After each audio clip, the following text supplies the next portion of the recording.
Sometimes I wonder if Ronald Reagan would recognize this Republican Party, because we have seen characteristics that perhaps have lain long dormant, but they are reemerging in some very troubling way.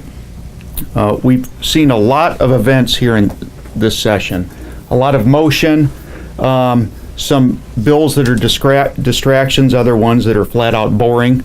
We've seen a volume of work, but we can't lose sight of what the fundamental journey that we've been upon the past few weeks has been, and that is taxes, taxes, taxes.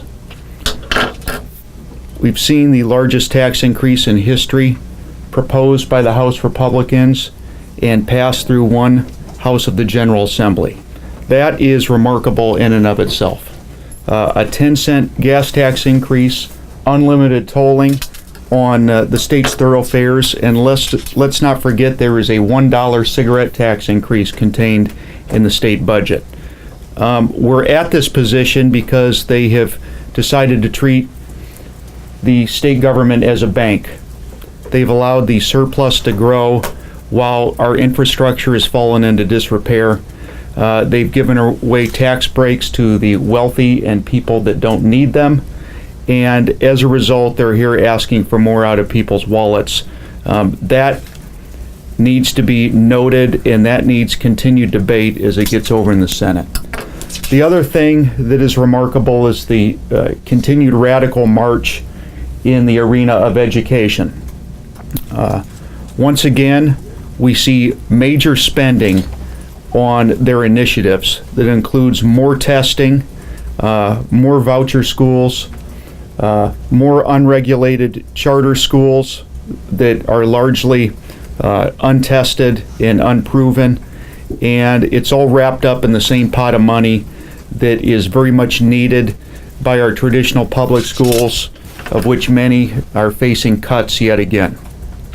And then finally, we can't forget that it's been a session so far of taking away people's choices, taking away choices at the ballot box in terms of our state superintendent, and taking away or impeding choices for women, and we just heard about that today in the area of women's health. That was precisely what the people didn't want us debating. I thought at the beginning of session we would have a break from those divisive matters, but it's apparent that that's now a useful distraction from some of the economic policies that are being embarked upon in this state.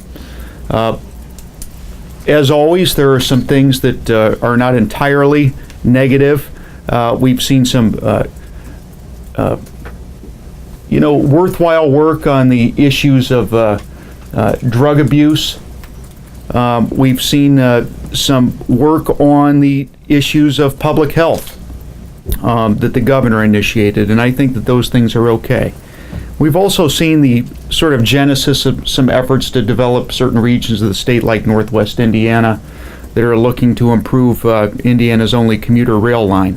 So those things are okay, but we have a lot of mid-course correction to do once we trade bills here. The tax increases proposed is just simply too big. The tolls that have been proposed are simply not controlled sufficiently enough. We need to bring those things back into balance, and we also need to avoid continuing on a path of division on some of these issues affecting Indiana's women. So with that, I'll be happy to take any questions. Should you talked about some public K-12 schools getting cuts. Fundamentally, if a school is going to serve less students, shouldn't it get a little less money? There's always been a balance to be had there.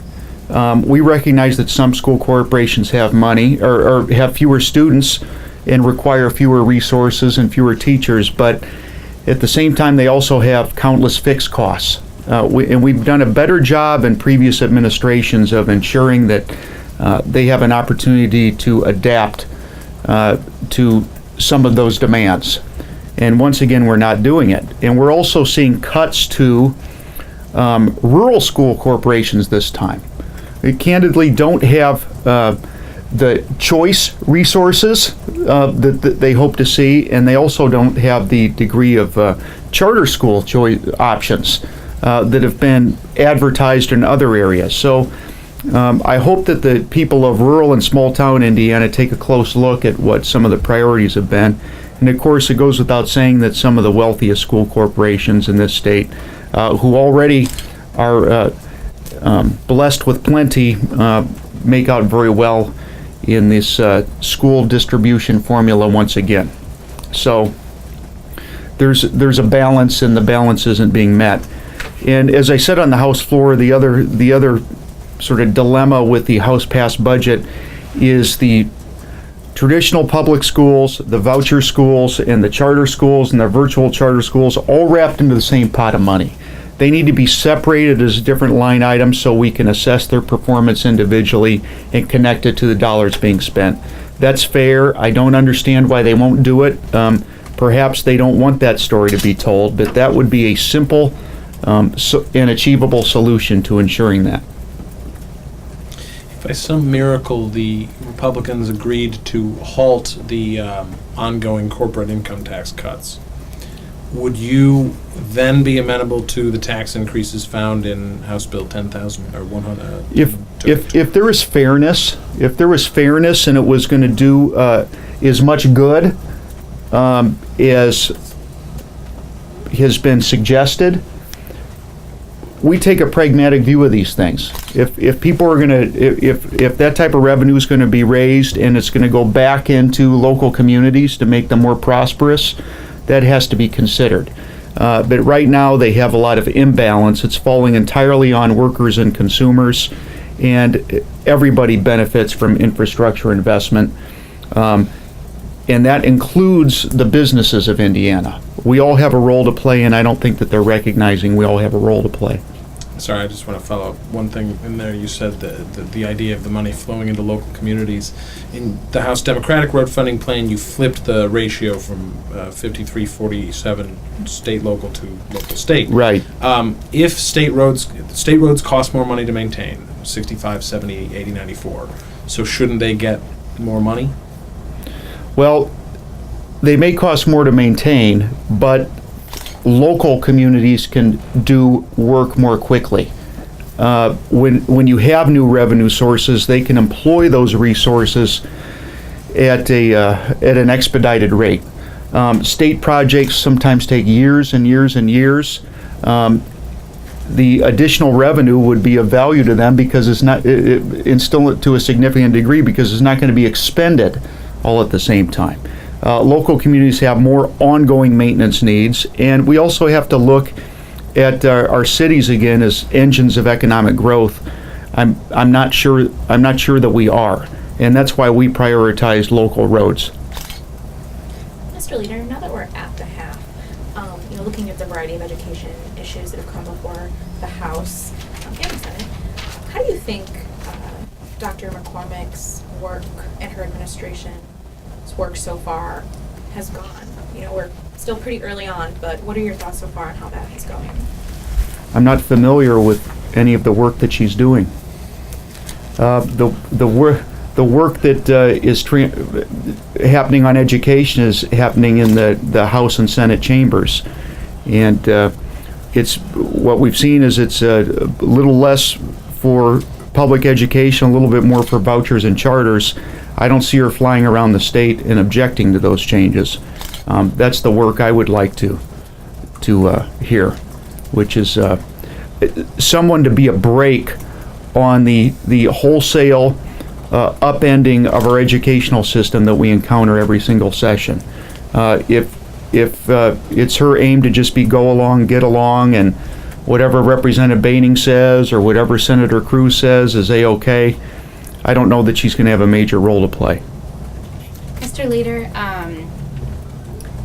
Speaker Bosma said, let's see, how did he phrase it? The House might have to, or the state might have to sort of hit the panic button on HIP 2.0 if the federal government, slashes funding for those Medicaid expansion programs, and that it would have to potentially serve less people if that happens, though it might not affect this two-year budget.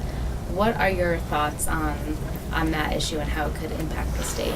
Well, they spent better part of a decade decrying the Affordable Care Act.